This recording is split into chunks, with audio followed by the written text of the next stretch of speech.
Story 1. The Overnight Shift. In the summer of 2019, a 4-year-old named Marcus took a job at a remote gas station off Highway 95 Inches, Nevada. The pay was good for one reason: nobody wanted to work the overnight shift.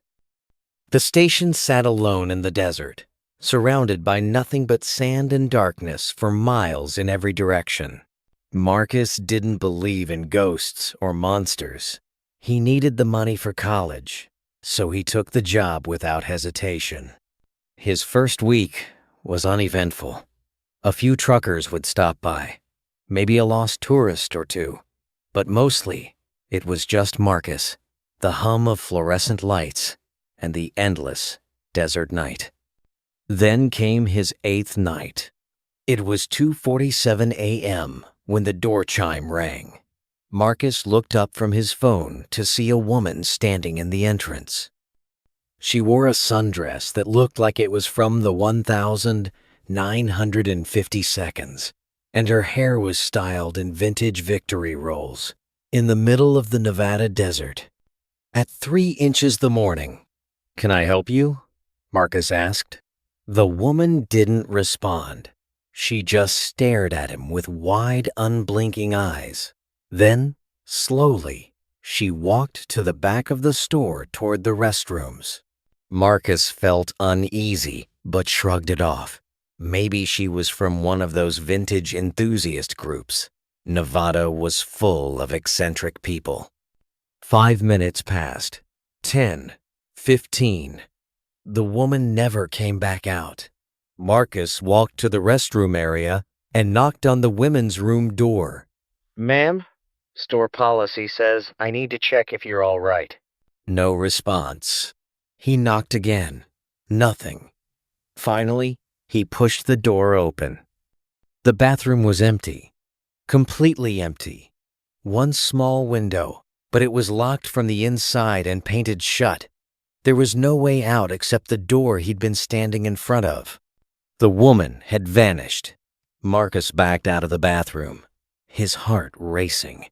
He checked the security footage, and there she was, clear as day, walking into the store at 2:47 a.m., walking to the back. But the cameras showed something Marcus didn't see in person. The woman cast no shadow under the fluorescent lights. And when he slowed the footage down, frame by frame, he could see that her feet never quite touched the ground. She was hovering, just slightly, half an inch above the tile floor. Marcus quit the next morning, but before he left, the day manager told him something that made his blood run cold. 6 different overnight attendants had reported the same woman over the past 3 years. Always at 2:47 a.m., always in the vintage dress. They found out later that in 1952, a woman matching that description died in a car accident at that exact location before the gas station was ever built. She'd been driving through the night with her husband when their car flipped on the empty desert highway. Her body was found 50 feet from where the women's restroom now stands. Marcus never went back. The gas station still operates today, and every few months, someone reports seeing her. The woman in the vintage dress, still looking for a way home. Story 2. The Reddit post. In March 2016, a Reddit user with the account name Throwaway9463 posted in the r/Let's Not Meet subreddit. The post was titled, "Someone has been living in my apartment while I'm at work." The user explained that for the past 2 weeks, they'd been noticing small things out of place when they got home. A chair moved slightly. A cabinet left open that they were sure they'd closed. Food missing from the fridge. At first, they blamed themselves. Maybe they were just tired, not remembering things correctly. But then, it got worse. One day, they set up a simple test before leaving for work. They placed a hair across their bedroom door, sticky taped at both ends. If someone opened the door, the hair would fall. When they got home that evening, the hair was on the floor. Someone had been in their bedroom. The user called the police, but there were no signs of forced entry. The locks were fine. Windows were secure. The police suggested maybe they were mistaken, or perhaps they had a carbon monoxide leak causing memory problems. They checked. The CO detector was working fine. So the user decided to set up a hidden camera. What they captured the next day was something that still haunts the internet to this day. The footage showed something that shouldn't have been possible. At 11:23 a.m., while the user was at work, the apartment door opened. But here's the thing. It opened from the inside, not the outside. The deadbolt turned, the chain lock slid free, and the door swung open. Nobody had come in from the hallway. Someone was already inside. A man, thin, pale, dressed in dirty clothes, emerged from inside the apartment. He walked out into the hallway, looking both ways, then closed the door behind him. 3 hours later, the footage showed him returning. Again, he had keys. He let himself in like he lived there. But the most disturbing part? The user went back through the footage and found the exact moment the man entered the apartment for the first time. He'd been there for 6 days. When the user had moved in 2 months earlier, the man was already hiding in a small storage space behind the water heater. The space was barely big enough for a person, but there were blankets in there. Food wrappers, empty water bottles. He'd been living there, in the walls essentially, for weeks before the user even noticed anything was wrong. The police arrested the man, who turned out to be a former tenant from 3 years prior. He'd kept a copy of the keys and had been breaking into the apartment periodically, living there whenever he needed a place to stay. When the current tenant moved in, he simply started hiding during the day and coming out when they were at work. The Reddit post was deleted within 24 hours, and the account was closed, but screenshots of the original post circulated for years. Several other people came forward with similar stories. People living in their walls, their attics, their basements. And it makes you wonder, when you're home alone, are you really alone? How sure are you? Story 3. The Smiling Man. This story comes from a verified account given to Seattle police in 2012, though it was later shared anonymously online, becoming one of the most unsettling encounters ever documented. A 22-year-old man, we'll call him David, was walking home alone around 1 a.m. on a residential street in Seattle. It was a quiet neighborhood, the kind where people leave their porch lights on and everyone knows everyone. David noticed someone at the far end of the street, about a block away, a man standing directly under a streetlight. Even from a distance, David could tell something was off.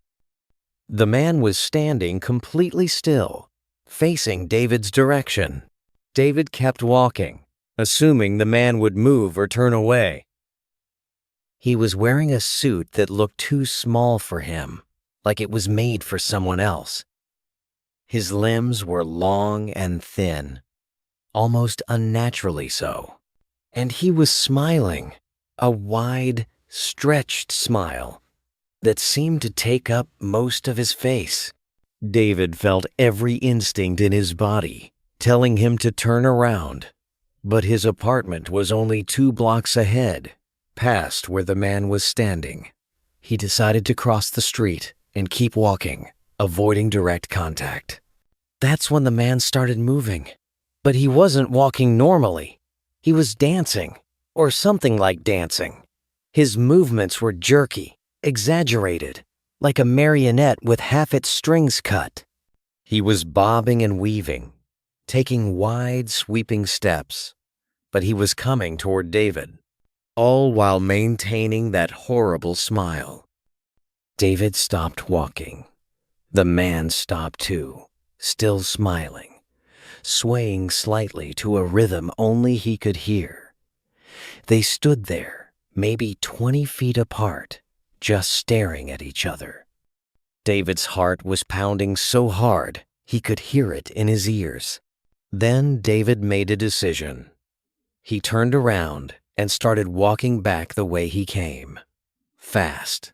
Behind him, he heard footsteps, that same jerky, dancing rhythm, faster now, matching his pace. David started running. He could hear the man behind him, his footsteps slapping against the pavement in that awful dance-like pattern. David ran for 2 blocks before he saw a house with lights still on. He sprinted up the front steps and started pounding on the door. An elderly couple answered. David, gasping for air, begged them to let him in. He looked back at the street. The smiling man was standing at the end of their driveway, perfectly still again, his face tilted up toward the porch light, still smiling. The elderly couple, seeing this, immediately pulled David inside and called the police. By the time the police arrived, the man was gone. But here's where it gets worse.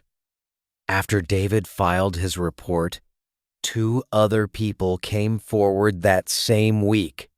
They'd seen the same man, same suit, same smile, same dancing walk.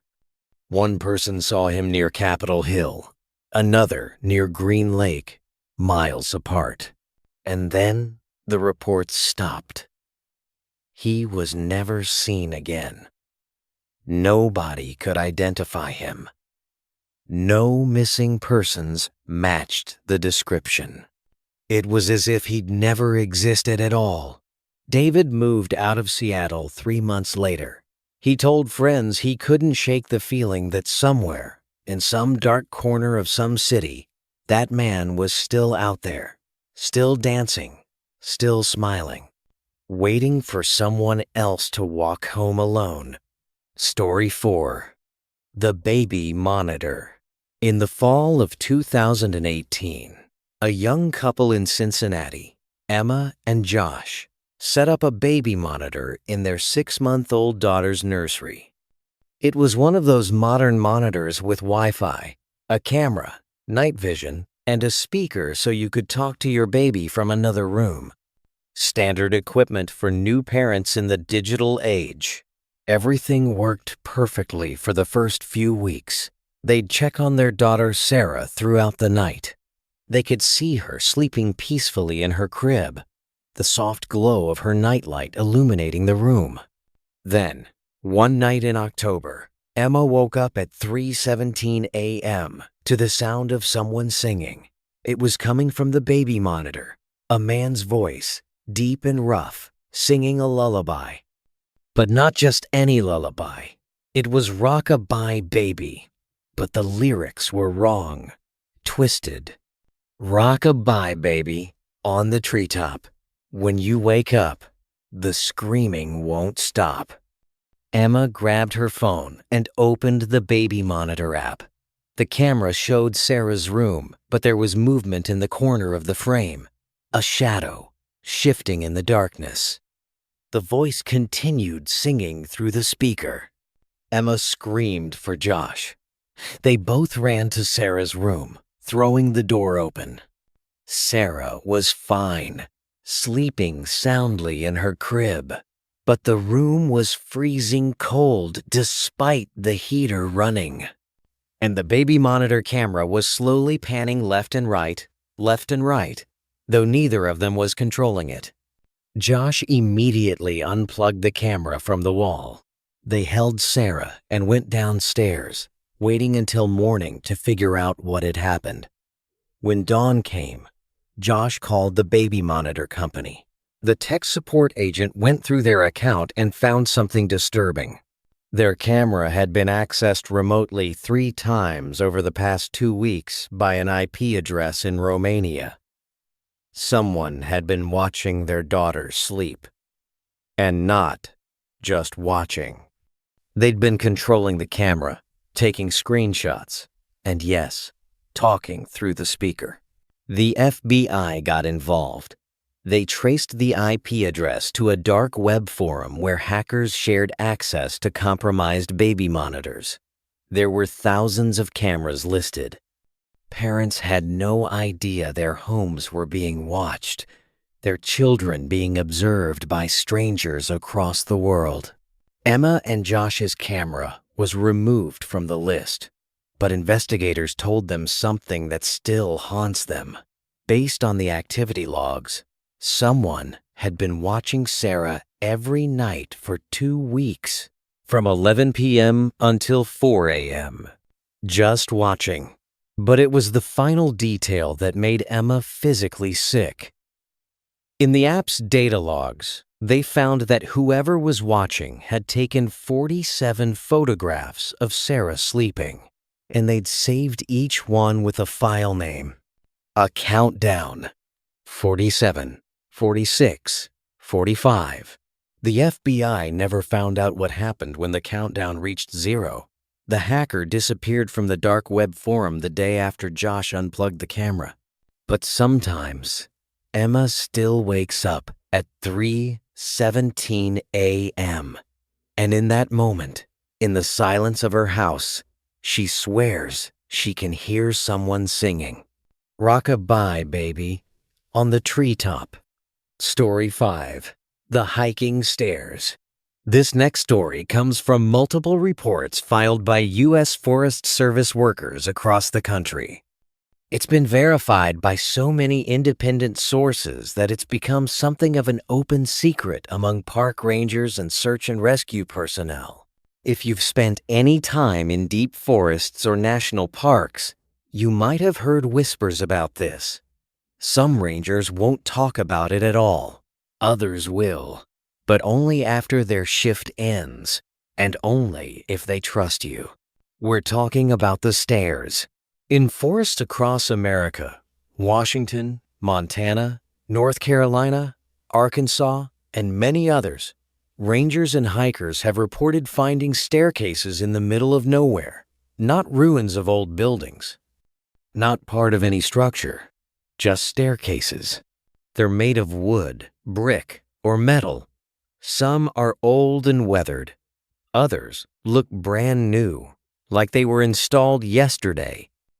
They rise up from the forest floor, sometimes just a few steps, sometimes 15 or 20 feet high, leading absolutely nowhere.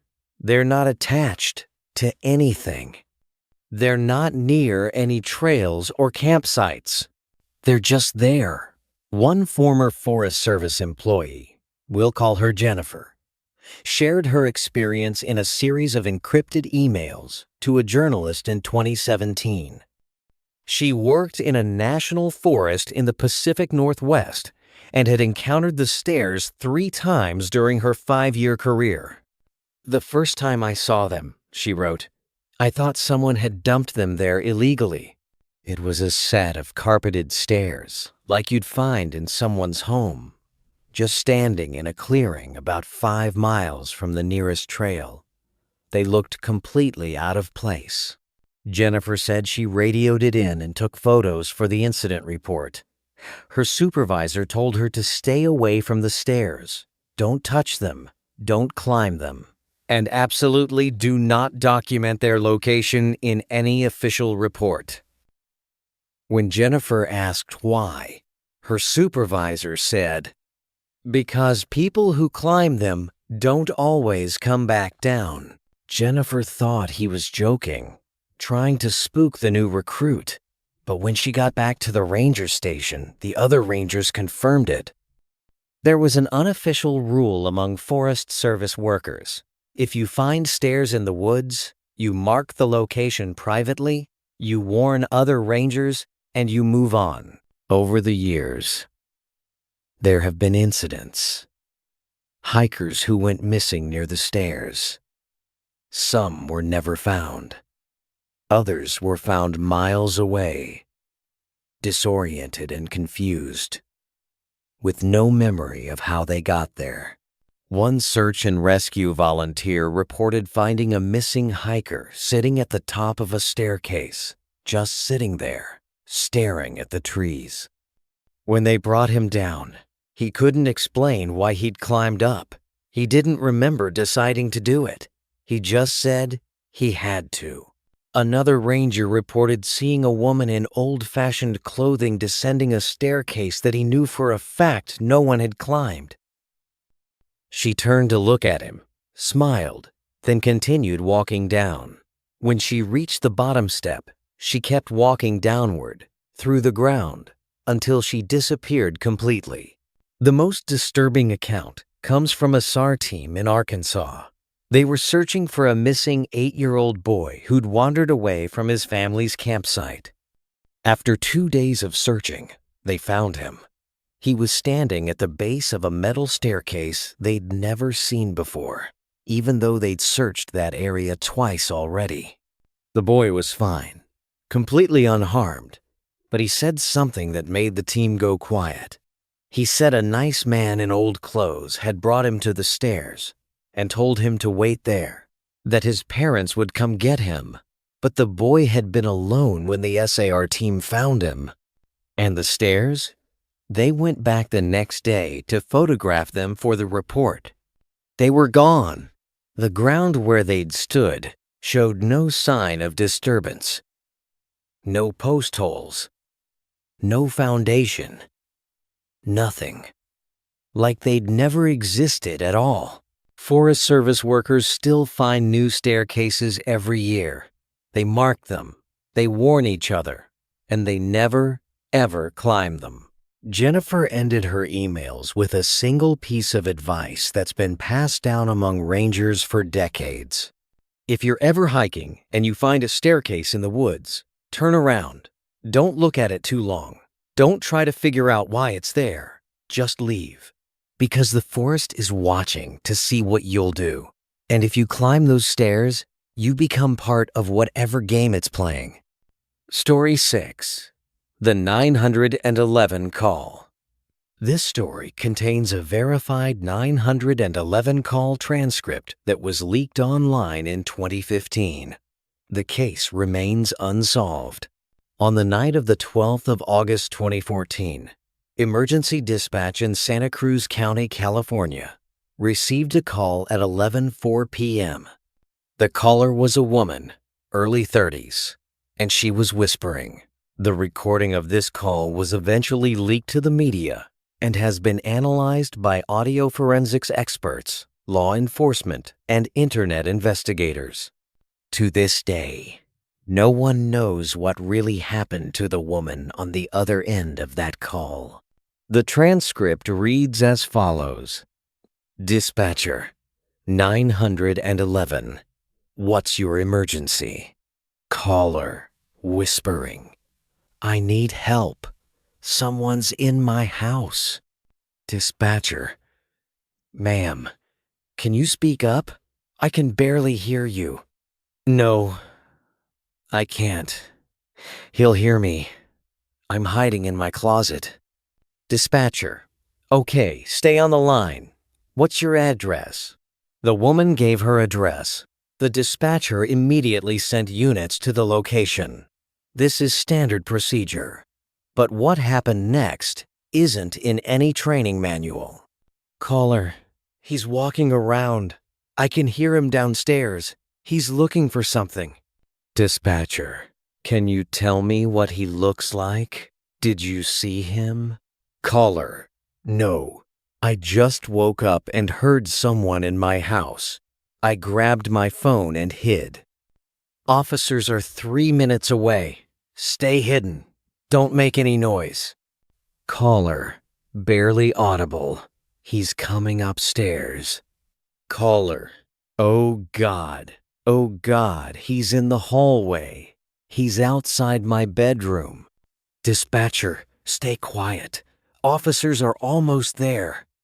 He's not moving, he's just standing there. Why is he just standing there? Dispatcher, ma'am, don't try to confront him. Stay hidden. He's not moving. He's standing outside my door. I can see his shadow under the door. He's been standing there for sign. Oh God, how long has he been standing there? The call continues like this for another 40 seconds. The woman describes the man standing perfectly still outside her bedroom door, not moving, not trying the door, just standing. Then, caller, whispering frantically, "The door is opening. I didn't hear it unlock. The door is just opening by itself." Ma'am, officers are pulling up now. They're at your house. Caller, he's inside my room now. He's standing at the foot of my bed. How did he get in? The door is still closed. How did he creep? Caller, oh my God. Oh my God. There's no one there. What do you mean? I can see into my room through the closet slats. There's no one there, but I can hear breathing right outside the closet door. Someone is breathing right outside this door, but there's no one in my room. How is that possible? Dispatcher, officers are entering your home now. Can you hear them? Caller, yes, they're downstairs. But whoever's out here, they're not moving. They're not running away. They're just, oh God, they're waiting. Officers are coming up the stairs. The breathing stopped. It just stopped. I don't hear anything now. Dispatcher, ma'am, I'm going to have the officers announce themselves outside your bedroom door. I need you to stay in the closet until they tell you it's safe. Police radio. Police, is anyone in there? Caller, crying. They're in my room. The police are in my room. But the closet door is opening. The police didn't open it. I can see the bedroom. They're not touching the closet door. But it's opening. Someone is opening it from the inside. Dispatcher. What? Ma'am, you said you're in the closet. Caller, I am. I'm in the closet, but the door is opening inward. Someone is in here with me. Someone has been in here the whole... The woman screamed. The call ended. The officers found her in the closet. She was unconscious, but alive.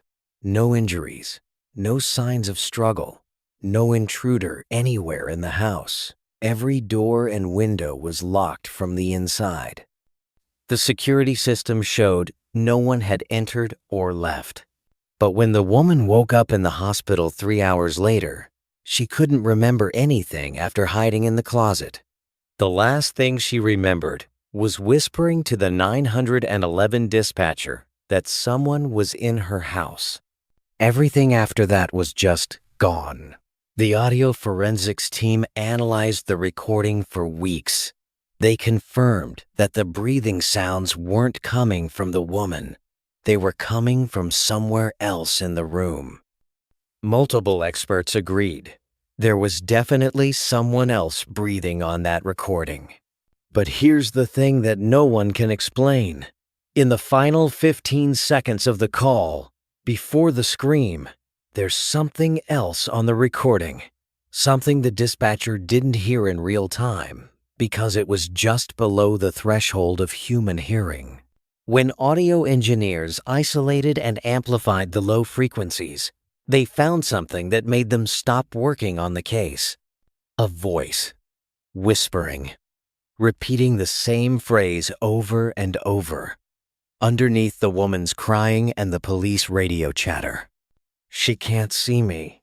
She can't see me. She can't see me. The woman moved out of California 2 months later. She refuses to speak about what happened. The case file lists the incident as a possible home invasion, and remains officially unsolved. But that recording still exists. And if you listen closely, if you really pay attention to those final seconds, you can hear it too. Someone whispering in the dark, right there with her, all along. Story 7. The Ouija Board Experiment. In 2003, the psychology department at a university in Pennsylvania conducted an experiment that was supposed to prove, once and for all, that Ouija boards were nothing but the ideomotor effect. Unconscious muscle movements making the planchette move, creating the illusion of supernatural communication. The experiment was simple. They gathered 12 volunteers, split them into 3 groups of 4, gave each group a Ouija board, and set them up in separate rooms. Each session would last 1 hour. The rooms were monitored by cameras and audio recording equipment. One of the research assistants, a graduate student named Alex, was tasked with observing the sessions and taking notes. This is his account, given years later when he finally agreed to talk about what happened. The first group's session was exactly what they expected. The planchette moved to random letters. The participants giggled nervously. They asked silly questions like, "Who will I marry? And when will I graduate?" The planchette spelled out nonsense. The researchers smiled and nodded. This was going perfectly. The second group was more serious. They asked the board proper questions, treating it like a seance. The planchette moved to spell out vague answers that could mean anything. Death is near. Beware the fire. Classic Ouija board fare. Then came the third group. At first, this group's session seemed no different. 4 students sitting around a board, fingers lightly touching the planchette. They asked the standard opening question, "Is anyone there?" The planchette immediately moved to yes. Fast, deliberate, no hesitation. The students looked at each other. None of them admitted to pushing it, but that wasn't unusual. That's how the ideomotor effect works. "What is your name?" one student asked. The planchette began moving, letter by letter, Marian. "How old are you?" The planchette moved, 2 to 4. "How did you die?" The planchette stopped moving. For a full 30 seconds, nothing happened. The students waited, glancing at the one-way mirror where they knew the researchers were watching. Then the planchette moved again, slowly this time, spelling out a message that made Alex, watching from the observation room, stand up from his chair. "Sheistilhere. Who is still here?" a student asked. The planchette moved to one of the students, a young woman named Rebecca. It pointed directly at her, which isn't how Ouija boards are supposed to work, but it was pointing, unmistakably. Rebecca pulled her hands away from the planchette. "I don't like this. I want to stop." But before anyone could respond, the planchette started moving on its own. No one was touching it. All 4 students had their hands in their laps, visible to the cameras. But the planchette was moving across the board, rapidly spelling out letters.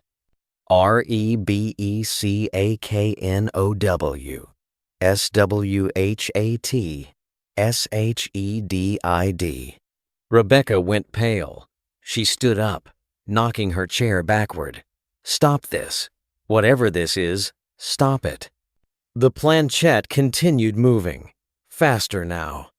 AUGUST212001. Rebecca started crying.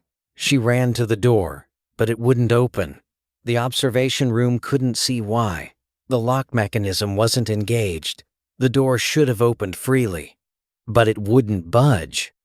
In the observation room, Alex and two professors watched as the planchette spelled out one final message, moving so fast it was almost vibrating. SHEPU, SHEDHER. Then every piece of electronic equipment in the building shut off simultaneously. Cameras, lights, recording equipment. Everything went dark for exactly 3 seconds. When the power came back on, the door to the third group's room swung open. Rebecca ran out, still crying, and refused to speak about what happened. The other 3 students in her group were sitting motionless at the table, staring at the Ouija board. The planchette was in the center of the board, resting on the word goodbye. The experiment was immediately terminated. The footage from the first 2 groups was preserved, but the cameras in the third room had malfunctioned. The only evidence of what happened was the audio recording, which captured everything up until the power failure. But Alex remembered something else. When he reviewed his notes later, he realized that the date the board spelled out, the 21st of August, 2001, had significance. He looked up Rebecca's name in the university database. She had a younger sister. Her name was Marion. On the 21st of August, 2001, Marion died in a fall from a third-story dormitory window. She was 24 years old. The death was ruled an accident, but there were rumors, witnesses who said they'd seen Marion arguing with Rebecca on the balcony minutes before the fall. An investigation was opened, but ultimately closed due to lack of evidence. Rebecca dropped out of the university the following week. The psychology department quietly buried the results of the experiment, and the graduate students involved were asked to sign NDAs. The university's official statement said the experiment was inconclusive and that the equipment had experienced technical difficulties. But Alex kept that audio recording. He listened to it years later, after he'd left academia. And in the 3-second gap where the power went out, where there should be nothing but silence, you can hear something if you amplify the audio enough. A woman's voice, young and clear, speaking words that weren't caught by the microphone when the power was on. "Tell them the truth, Rebecca. Tell them what you did." The Ouija board from that experiment was destroyed immediately afterward, broken into pieces and thrown away. But sometimes Alex still wonders, if you tried to contact Marion now, would she answer? And what would she say? Story 8. The Last Broadcast. In the winter of 2009, a small AM radio station in rural Wyoming went off the air in the middle of a broadcast. The DJ, a man in his 60s named Carl, had been doing the midnight to 6 a.m. shift for 15 years. He was a fixture in the community, known for his gravelly voice and his tendency to play old country songs that no other station bothered with anymore. On the night of February 3rd, Carl started his shift as usual. He played music. He did his station IDs. He read the weather report. Everything was normal. Until 3:43 a.m. Listeners later reported that the music stopped mid-song. There was silence for a few seconds, then Carl's voice came back on, but something was wrong. His voice sounded strained, like he was speaking through clenched teeth. "Folks," he said, "I need to tell you something. Something I should have said a long time ago. There's someone in the booth with me. There's been someone in the booth with me every night for the past 3 months. I can't see them, but I can hear them breathing. Right behind me. Always behind me." Several people called the station immediately, but no one answered. Carl kept talking. "They whisper things, instructions. They tell me what songs to play, what to say, And if I don't do what they tell me, bad things happen. 2 months ago, I played the wrong song. I played Sweet Home Alabama instead of Folsom Prison Blues like they told me to. The next day, my daughter's house burned down. No one was hurt, but the fire department said it started in 3 places at once. That's not an accident. Last month, I mentioned this to my wife. I told her I thought something was wrong at the station. That night, she fell down the stairs, broke her arm in 2 places.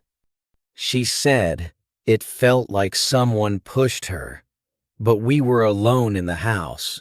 One listener, a truck driver named Tom, was close enough to the station to drive there. The doors were locked. The lights were on inside, but he couldn't see anyone in the broadcast booth. He pounded on the door, but there was no response. All the while, Carl's voice continued on the radio. "I think they want me to do something tonight," Carl's voice said over the airwaves. "They've been whispering more urgently. They want me to read something. There's a piece of paper here. It wasn't here when I started my shift, but it's here now, right in front of me." Tom, still at the station, called 911. While he waited for the police, he stood by his truck, listening to Carl's broadcast on his radio. "The paper says I need to read a list of names. 23 names. I don't recognize any of them, but they want me to read them on the air. All 23. If I do this, God help me. If I do this, I don't know what happens. Maybe nothing. Maybe something terrible. But they're telling me that if I don't, my granddaughter is next. She's only 6 years old." The police arrived at the station at 4:17 a.m. They had to break down the door. When they entered the broadcast booth, they found Carl sitting at his microphone, headphones on, eyes closed. The microphone was off. The equipment showed that the station had stopped broadcasting at 4:09 a.m. But Carl's voice was still on the radio. Tom, listening in his truck, heard Carl begin to read the list. 23 names, spoken slowly and clearly. When Carl finished, there was a long silence. Then, "I did what you wanted. Please, please, leave my family alone." Another pause. "Thank you, Carl." Then nothing, just static. When the police reached Carl in the booth, he was unconscious, but alive. His pupils were dilated. His heart rate was dangerously elevated. He was rushed to the hospital and remained in a coma for 6 days. When he woke up, he couldn't remember anything about that night. The last thing he recalled was starting his shift at midnight. Everything after that was blank. The radio station shut down 2 weeks later. The equipment was sold off. The building stands empty to this day. But here's the thing that keeps people up at night in that small Wyoming town. 3 years after the broadcast, a blogger researching local ghost stories managed to track down a recording of Carl's final show.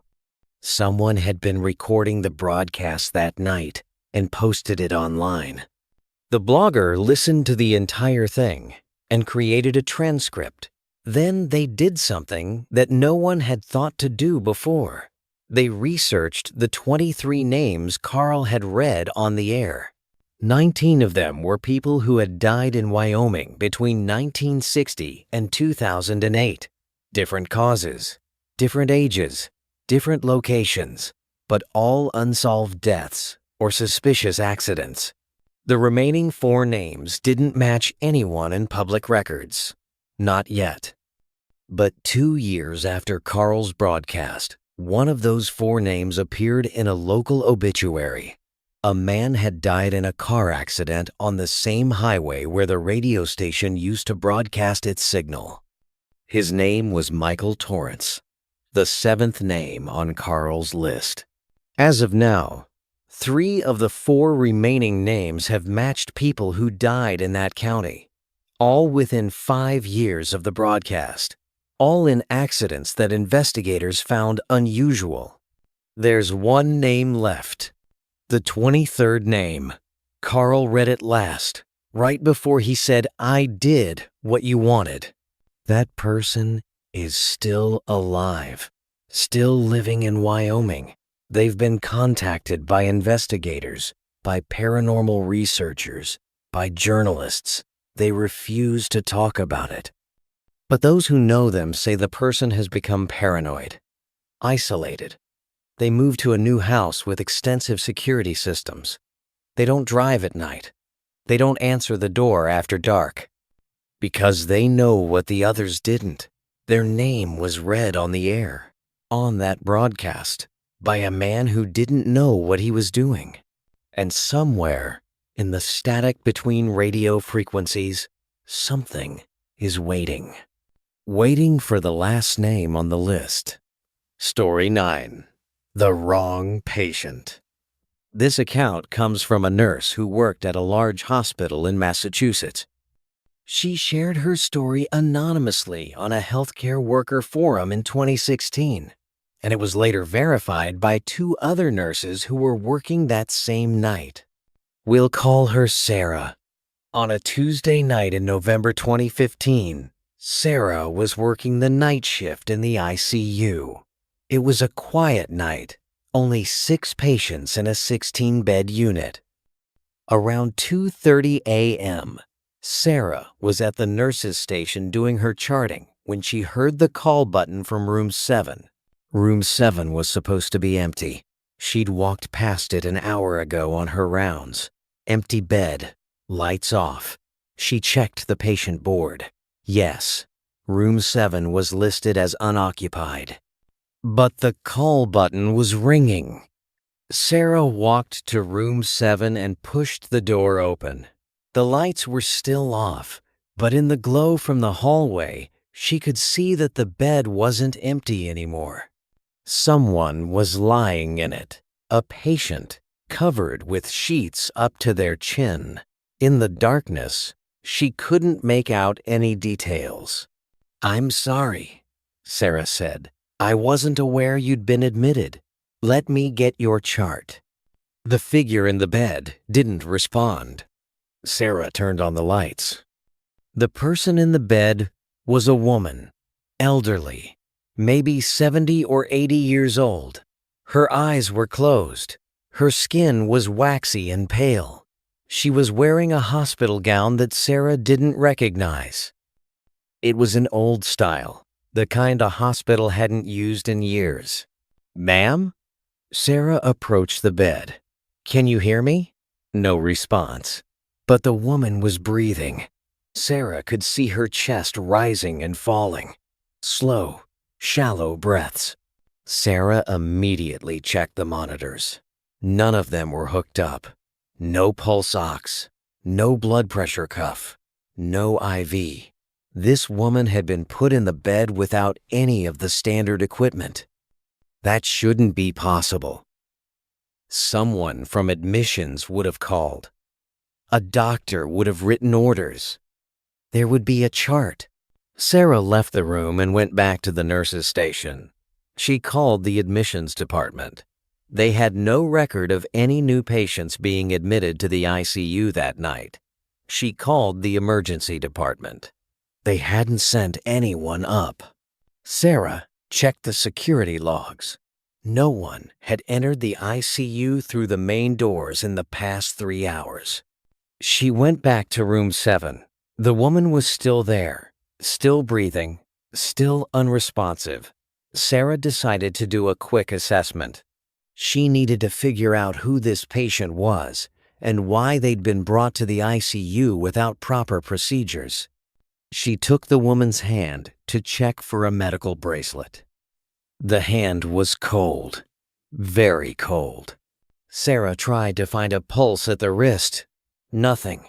She moved to the carotid artery in the neck. Nothing. She grabbed a stethoscope and listened to the chest. No heartbeat. No breath sounds. but the chest was still moving, rising and falling. Sarah could see it with her own eyes. The woman was breathing, but she had no pulse, no heartbeat, no breath sounds. Sarah backed out of the room and called for help. 2 other nurses came running, Michelle and David. Sarah explained the situation. They didn't believe her at first, but she insisted they come see for themselves. All 3 nurses stood at the foot of the bed, watching the woman's chest rise and fall. Michelle tried to find a pulse. Nothing. David listened with his stethoscope. Nothing. "This doesn't make sense," David said. "She should be dead." Michelle noticed something. "Look at her wrist. There is a medical bracelet." Sarah hadn't seen it before. It must have been hidden under the sheets. The name on it was Margaret Holloway. Date of birth, the 4th of March, 1938. And then a date that made all 3 nurses go silent. Date of death, the 15th of November, 2003. 12 years earlier. The bracelet said this woman had died 12 years earlier. "This has to be a mistake," Sarah said. "Someone's playing a joke. A very sick joke."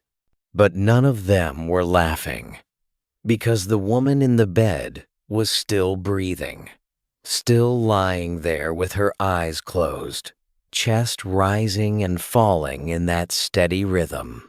David ran to the nurse's station and looked up the name in the hospital database. Margaret Holloway had been a patient at this hospital. She died in room 7, the exact room they were standing in now. Cause of death, respiratory failure. "We need to call security," Michelle said. "We need to." The woman's eyes opened. All 3 nurses froze. The woman was looking directly at Sarah. Her eyes were cloudy, milky white, but she was definitely looking at Sarah. Then she spoke. Her voice was a dry whisper, like leaves scraping across pavement. "Why didn't you save me?" Sarah couldn't move, couldn't speak. The woman continued. "I rang for help, November 15th, 2003. I couldn't breathe. I rang and rang, but no one came. I died alone in this room. Why didn't you save me?" I wasn't working here in 2003, Sarah managed to say. "I don't know what happened. I'm sorry." The woman's expression didn't change. "Someone should have come. Someone should have helped me." Then, slowly, the woman's body began to sink into the mattress. Not falling, sinking, like the bed was made of water. The sheets deflated as the body sank deeper and deeper until there was nothing left but an empty bed and rumpled linens. The call button stopped ringing. Security arrived 10 minutes later. They checked the surveillance footage. The camera showed the 3 nurses standing in room 7, staring at an empty bed. There was no patient. No one had entered the room. The bed had been empty the entire time, but all 3 nurses saw the same thing. They all heard the woman speak, and when they checked the bed, they found something that made them stop trying to rationalize what had happened. A single long gray hair on the pillow, and in the hospital database, Margaret Holloway's records indicated she'd had long gray hair. Sarah quit 2 weeks later. She couldn't work in that hospital anymore, especially not on the night shift. But before she left, she did some research. She found the incident report from the 15th of November, 2003. Margaret Holloway had pressed her call button multiple times between 2 a.m. and 2:42 a.m. The night nurse that shift, a woman who had since retired and moved out of state, had been dealing with a code blue in another room. By the time someone checked on Margaret, she was already dead. The autopsy showed she'd been alive for at least 20 minutes after pressing the call button the first time. 20 minutes where someone could have helped her. 20 minutes where she rang for help over and over, alone, in room 7. Room 7 is still in use at that hospital. Patients stay there. Most have no problems. But every few months, a nurse reports the same thing. The call button rings from room 7 inches the middle of the night. They go to check. Sometimes the room is empty. Sometimes they find a patient who swears they didn't press the button. And sometimes, very rarely, a nurse will enter room 7 and find someone who shouldn't be there. An elderly woman with long gray hair, still waiting for someone to answer her call. We've reached the end of our journey through the darkest corners of reality. 9 true stories. 9 accounts of things that shouldn't happen, but did. Things that can't be explained, but must be acknowledged. Some of these stories have been investigated. Some remain open cases. Others have been quietly closed, filed away in basements and archives, too disturbing for the public record. But they all share one thing in common. They're real. They happened to people like you, in places you might recognize, at times you might remember. The world is stranger than we allow ourselves to believe. We live our lives assuming that reality follows certain rules, that the impossible stays, that monsters don't exist, and shadows are just the absence of light. But sometimes, in moments of darkness, in places forgotten, in the space between one breath and the next, reality cracks, and something else peers through. If these stories have taught us anything, it's this: pay attention. When something feels wrong, it probably is. When your instincts scream at you to run, listen. And when you're alone in the dark, remember, you might not be as alone as you think. Thank you for listening. Stay safe out there. And remember, these stories are real, which means they could happen again.